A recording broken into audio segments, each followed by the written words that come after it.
नमस्कार, इन खबर में आपका स्वागत है। बीजेपी ने आम चुनाव 2024 के लिए आज 195 नामों का ऐलान कर दिया और इसमें नजरें रहती हैं हमेशा यूपी पर, क्योंकि वहां पर 80 लोकसभा की सीटें हैं।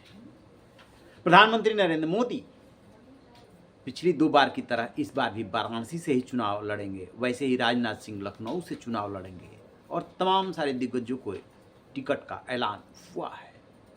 नजरें तलाश रही थी कि आखिरकार जो बहुत शोरगुल हो रहा था कि काफ़ी टिकट कटेंगे, 51 में से कितने टिकट कटे, कितने नए चेहरे आए और जो नए चेहरे आए वो कौन कौन से हैं।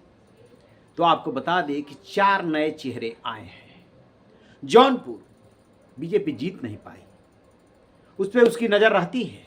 इस बार मुंबई कांग्रेस के अध्यक्ष रहे, वहाँ महाराष्ट्र के मंत्री रहे, कृपा शंकर सिंह को लेकर के आई है बीजेपी और जौनपुर से उन्हें टिकट दे दिया। मूलतः वहीं के रहने वाले हैं, लेकिन राजनीति वहाँ क्या करते थे महाराष्ट्र में, अब उन्हें लेकर के आई है वो जौनपुर में।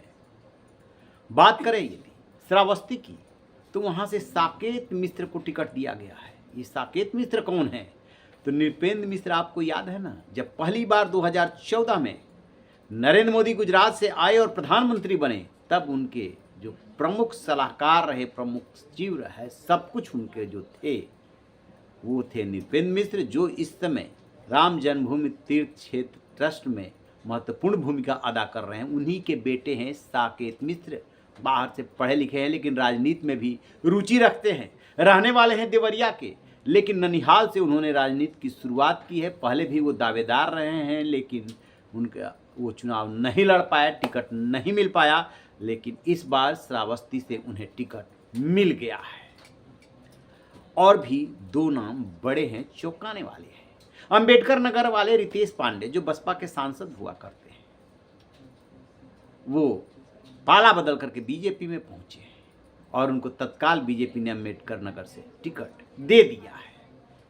तो ये भी बीजेपी के लिए तो नए ही चेहरे हुए। बेशक वो एमपी हैं और एक हैं ओम कुमार नगीना से, ये भी नए चेहरे हैं। तो इस तरीके से इन चेहरों पर बीजेपी ने दांव लगाया है। बीजेपी की रणनीति ये रहती है कि पहले तो डायरेक्ट चुनाव में जीतो, नहीं जीत सकते या किसी वजह से थोड़े बहुत वोटों से हार गए, रणनीति ऐसी बनाओ कि कोई काट ना सके, लिहाजा विरोधियों को मिलाओ।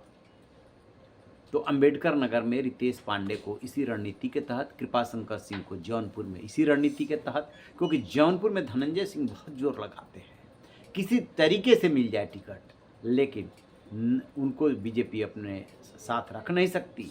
और यदि किसी दूसरे छोटे दल को वो अपना टिकट देती कि यहाँ से उसके हिस्से के ये सीट होगी, तो भी दिक्कत होती।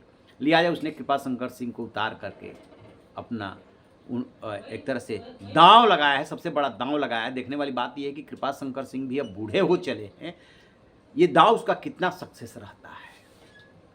अब इसके बाद जो सीटें बचती हैं, उत्तर प्रदेश में 80 सीटें हैं, 51 का ऐलान हो गया तो 29 का रह गया। 29 में से 6 सीटें चली जानी है सहयोगी दलों के पास, तो 29 में से 6 निकल गया, तो फिर जो है 23 सीटें जो है रह गई। 23 सीटों में कहा जा रहा है कि वो हैं जिनमें से कि काफ़ी टिकट कटेंगे, चाहे वह मेनका गांधी का हो, वरुण गांधी का हो, बीरेंद्र सिंह मस्त का हो, और जो भी बड़े नाम हैं जिन पे लग रहा है कि हाँ उनका टिकट कट सकता है, उन पे फैसला होना है। इस पे हमारी नज़र रहेगी। रैन बेखबर देखते रहिए।